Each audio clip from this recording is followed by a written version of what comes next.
Hello guys, I am निकी और आप देख रहे हैं अपने YouTube channel IQ students point. Guys, जैसा कि आप सबको पता है कि हमारे YouTube channel IQ students point पर पॉलिटिकल ऑनर्स के जो फर्स्ट ईयर के स्टूडेंट हैं उनकी क्लासेस स्टार्ट है।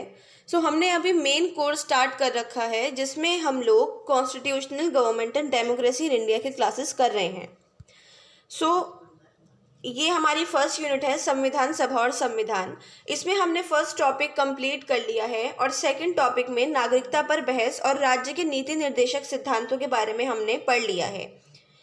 आज हम नीति निर्देशक सिद्धांतों के बारे में कंप्लीट कर लेंगे क्योंकि हमने इससे पहली क्लास में इसको कंप्लीट नहीं किया था।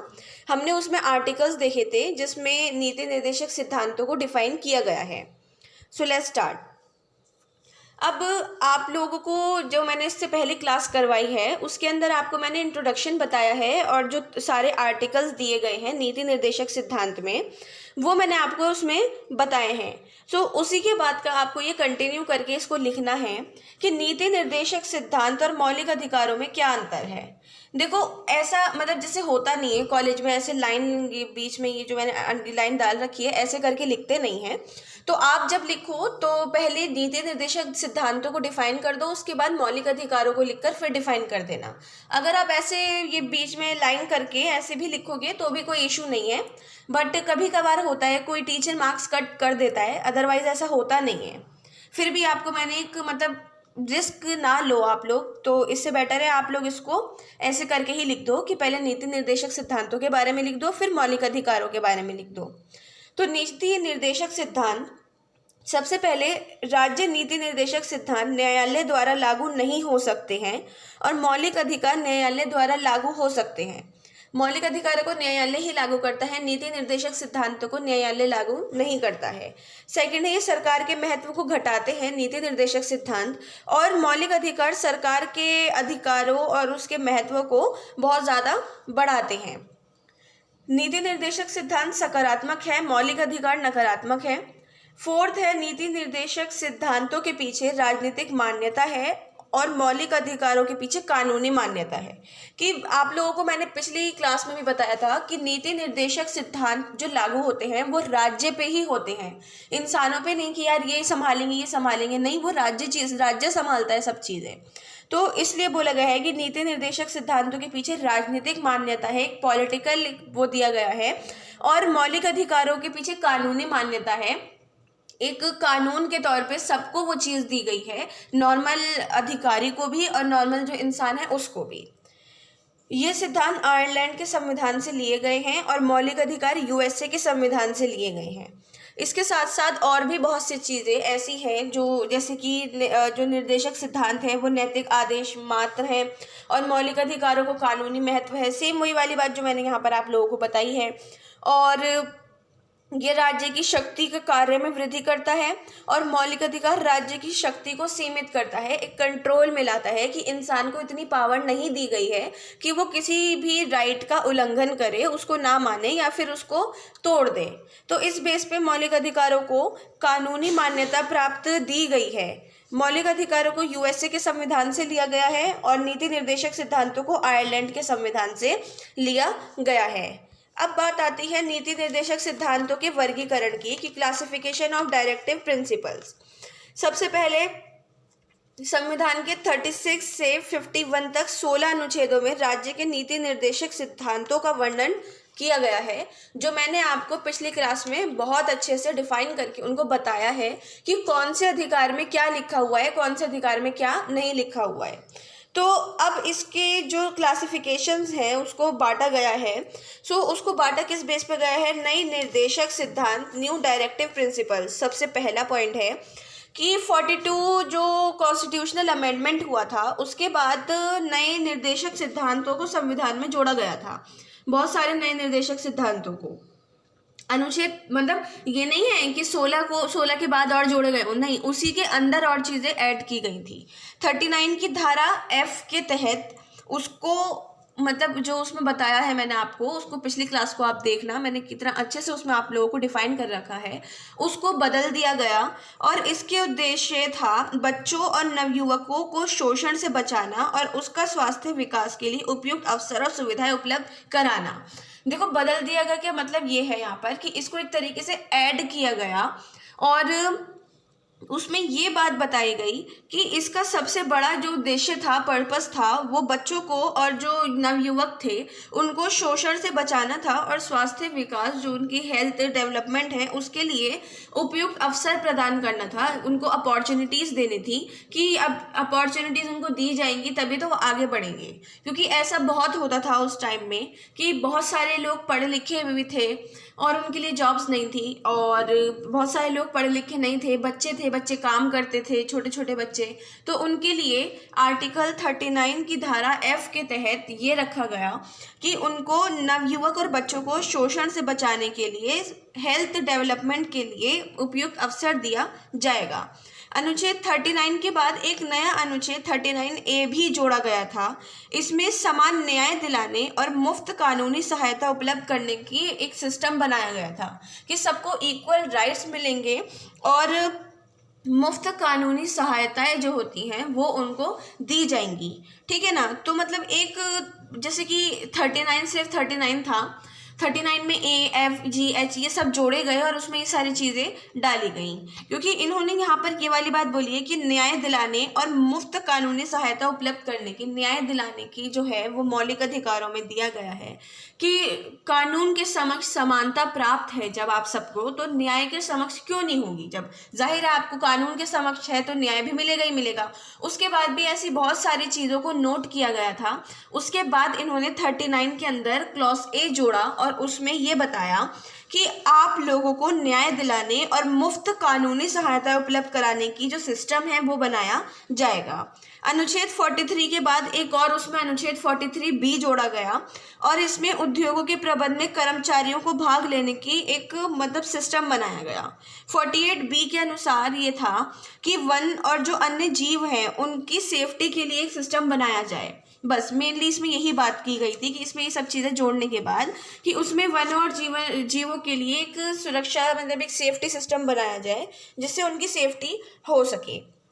सेकंड है गांधी विचारधारा से संबंधित निर्देशक सिद्धांत, directive principles of Gandhi's perspectives. कि इसमें ये बताया गया है कि गांधी ने हमें सामाजिक रिस्पॉन्सिबिलिटीज़ के तत्व की एक शिक्षा प्रदान की थी। उन्होंने उस टाइम में अपने पहले के टाइम से वो यही बोलते हुए आते थे कि एक सामाजिक तौर पे हमारी रिस्पॉन्सिबिलिटीज़ होनी चाहिए। ये नहीं कि अगर काम अगर जैसे ठीक है तुमने घर के बाहर कूड़ा फेंक दिया, वो काम है, हम वो कूड़ा जो साफ़ करते हैं वो उठाएंगे। एटलीस्ट ऐसी जगह तो डालो कि उसको उठाने में थोड़ी आसानी हो, बीच सड़क पे तो मत डालो। उनका एक तरीके से मैंने आपको एग्जाम्पल दिया है, ऐसा कहना था कि वो सभी चीज़ों में ये बोलते थे कि अगर एक काम वो दूसरा करता है तो तुम उसके साथ मिलकर उसकी हेल्प करो। ठीक है। तो उसमें उनकी विचारधारा का जो प्रभाव था वो इन्हीं सिद्धांतों में कई स्थानों पर देखा जाता है कि संविधान के अनुच्छेद 43 के अनुसार ये था कि राज्य कुटीर उद्योगों को बढ़ावा देगा। ठीक है। और उसके बाद अनुच्छेद 40 के अनुसार राज्य पंचायतों का एक ग्रुप बनाएगा और पिछड़ी हुई और निर्बल जातियों की विशेष रूप से शिक्षा और आर्थिक हितों की उन्नति करेगा। क्योंकि ये लोग आपको भी बहुत अच्छे तरीके से पता है, मैंने पिछली क्लासेस में आपको बहुत अच्छे से बताया है कि जो पिछड़ी जातियां होती थी या अनुसूचित जातियां होती थी उनका मुंह काला कर कर उनको पूरे शहर में घुमाया जाता था कि ये छोटी जाति का है, पता लगे। उससे काम वैसे करवाए जाते थे, नौकर बनाकर रखा जाता था। तो उन्होंने आर्टिकल 40 में ये बात बोली कि राज्य जो है पंचायतों का संगठन करेगा और राज्य पिछड़ी हुई जातियों को और जो निर्बल जातियाँ हैं उनके लिए शिक्षा और एक आर्थिक पूरी हितों की उन्नति करेगा। अनुच्छेद 47 में ये बताया गया कि राज्य नशीली वस्तुओं के प्रयोग पर औषधियों के अतिरिक्त विशेष उद्देश्यों के लिए मना करेगा। मतलब जो नशीले पदार्थ हैं, ऐसा होता था उस टाइम में कि छोटे छोटे बच्चे जब होते थे तो उनके पेरेंट्स मतलब इतने पढ़े लिखे नहीं हैं, कुछ नहीं है, तो उनको सुलाने के लिए कि उनको काम करना है पेरेंट्स को, तो उनको सुलाने के लिए अफीम उनके मुंह में रख दिया करते थे और वो बच्चे सोते रहते थे और वो काम करते रहते थे उनके पेरेंट्स। तो ऐसे ही 47 के अनुसार ये बताया गया कि नशीले पदार्थों को आम तौर पर बेचने के लिए मना किया गया कि ऐसे ही लोग ना खरीद सके क्योंकि उससे बच्चे की ज़िंदगी पे बहुत ज़्यादा बुरा प्रभाव पड़ता था, इफेक्ट। आर्टिकल 46 के अनुसार उन्होंने ये बोला कि कृषि और पशुपालन को आधुनिक ढंग से संगठित किया जाए, उसमें टेक्नोलॉजीज लाई जाए। उसको अब ये नहीं है कि वो पुराने तरीके से ही चलती रहे, उसमें अलग अलग चीज़ें डालो ताकि वो और ज़्यादा अच्छी बन सके और उसमें इम्प्रूवमेंट्स आ सकें। और अनुच्छेद 44 के अनुसार सारा देश के लिए एक समान दीवानी और फौजदारी कानून बनाना है। उन्होंने ये बोला कि सभी के अनुसार मतलब पूरे देश के लिए एक समान दीवानी और फौजदारी कानून बनाना इनका फर्ज है। उसके बाद बात आती है थर्ड पॉइंट की कि अंतर्राष्ट्रीय शांति को बढ़ावा देने वाले निर्देशक सिद्धांत, directive principles promote to international peace. Okay, देखो इसमें ये बताया गया है कि अनुच्छेद 51 जो है लास्ट, इसमें नीति निर्देशक के सिद्धांतों में जो सबसे लास्ट अनुच्छेद है, उसके अनुसार राष्ट्र जो अंतर्राष्ट्रीय शांति है और उसको सुरक्षा, उसकी सुरक्षा में बहुत ज़्यादा बढ़ावा देगा। क्यों?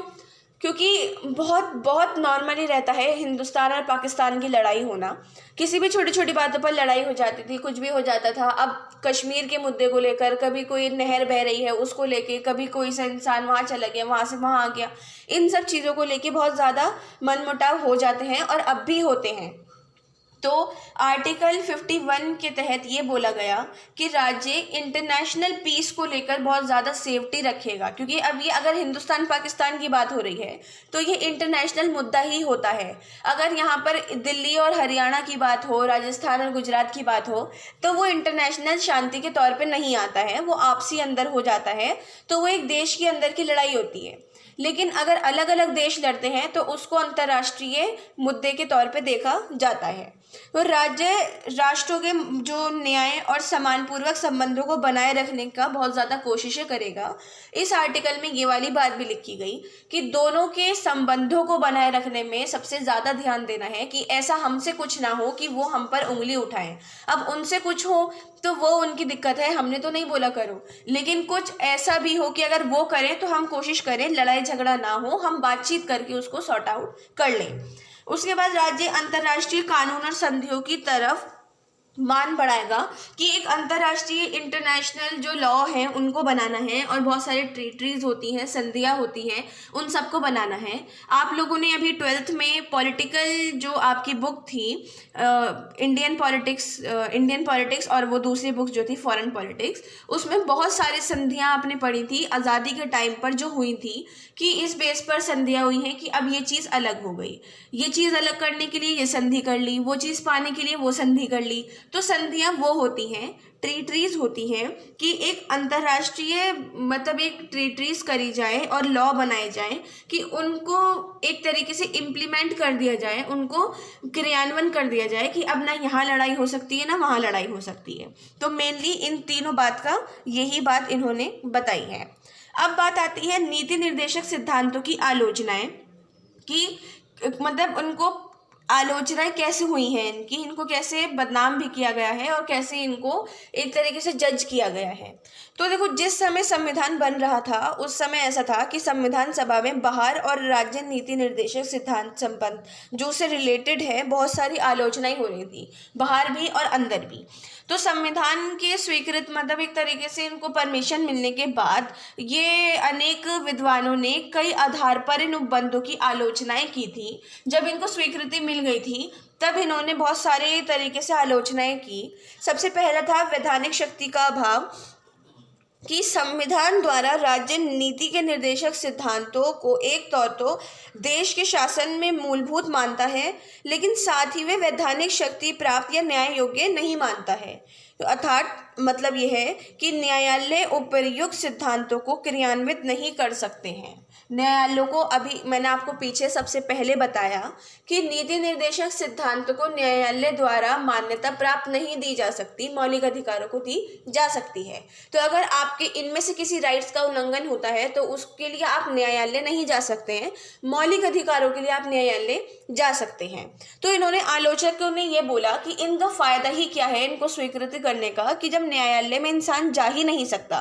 तो आलोचकों की ये राय में नीति निर्देशक सिद्धांत शुभ इच्छाएं, नैतिक उपदेश ऐसी राजनीतिक घोषणाओं का समान है जिनका कोई भी संवैधानिक महत्व नहीं है। समान नागरिक संहिता लागू करने संबंधी निर्देशक सिद्धांत का ही एक टेस्ट किया जा सकता है। आर्टिकल 44 की बात हो रही है यहाँ पर, ठीक है। और अब तक 8 बार समान नागरिक संहिता लागू करने के संदर्भ में भी सर्वोच्च न्यायालय ने अपनी राय जाहिर की है। फिर भी एक तरीके से ये बोला जाता है कि न्यायालय में इनको मान्यता प्राप्त नहीं है। उसके बाद इनमें अभी जो मैंने आपको बताया है कि वाला संबंधित जो आपके समान नागरिक संहिता है वो अनुच्छेद 44 में आएगा। स्टूडेंट्स, आप उसको बहुत अच्छे से याद रखिएगा। अब बात आती है व्यवहारिक एवं अनुचित, प्रैक्टिकल एंड इनएप्रोप्रिएट, कि इन सिद्धांतों में व्यवहारिकता और मतलब व्यवहारिकता को कुछ आलोचकों ने बहुत ज़्यादा चुनौती दी है। कि इनको ये बोला गया उदाहरण के तौर पे कि मतलब एक निदेशक सिद्धांतों की स्वतंत्रता के लिए एक अर्थव्यवस्था जो है उसके प्रतिपादकों द्वारा आलोचनाएं की गई हैं। जो पूरी अर्थव्यवस्था संभालते हैं, इको जो पूरी है ये सारा ये संभालते हैं, उनका ये कहना है कि सुधार राष्ट्रीय कोष पर भार स्वरूप होगा। और इसके अलावा ये भी कहा जाता है कि ये नैतिकता इस पर थोपी गई है, ना कि इसको मतलब एक तरीके से स्वीकार किया गया है, इस पर थोपा गया है सब कुछ। उसके बाद आता है संवैधानिक द्वंद्व के कारण, due to civil conflicts. Okay, संवैधानिक विधिवेत्ताओं ने ये आशंकाएं व्यक्त की थी। जो संवैधानिक विधिवेत्ता थे उन्होंने ये बोला था कि तत्व भारतीय शासन में संवैधानिक द्वंद्व और गतिरोध के कारण बन सकते हैं, एक सिविल कॉन्फ्लिक्ट्स के, और इसके सारे कारण बहुत अच्छे से ये सब बन सकते हैं। इस प्रकार की घटनाएं राष्ट्रपति और जो प्रधानमंत्री हैं उनके बीच बहुत ज़्यादा मतभेद को जन्म देगी और संसद लोकतंत्र को गंभीर आघात पहुंच सकता है कि संसद में अब इतनी छूट नहीं रहा करेगी जितनी पहले रहा करती थी। खैर, आलोचक हैं जो बोलना चाहेंगे बोलेंगे। अब एक चीज़ बन चुकी है और उसको इम्प्लीमेंट भी कर दिया गया है तो उसकी आलोचना होना बिल्कुल कंपलसरी बात थी कि आलोचना होगी ही होगी। ओके, सो आपकी फर्स्ट यूनिट का ये टॉपिक कंप्लीट है और इस टॉपिक में आपके बस अब मौलिक अधिकार बचते हैं। हम नेक्स्ट क्लास में मौलिक अधिकार पढ़ेंगे। नेक्स्ट क्लास हमारी 18 जैन को मंडे को होगी और आप अपने नीति निर्देशक सिद्धांत और ये नागरिकता पर बहस, इन सब पर अपने नोट्स आप कंप्लीट रख लीजिए ताकि आपको इन फ्यूचर के लिए ज़्यादा भारी ना पड़े कि अब पेपर आने वाले यार हमने तो नोट्स बनाए ही नहीं थे, ठीक है ना। सो आज की क्लास को लेकर कोई डाउट हो, क्वेश्चन हो या सजेशन हो तो आप हमसे कमेंट बॉक्स या हमारे टेलीग्राम चैनल पे पूछ सकते हैं। So thanks for the watching and best of luck all.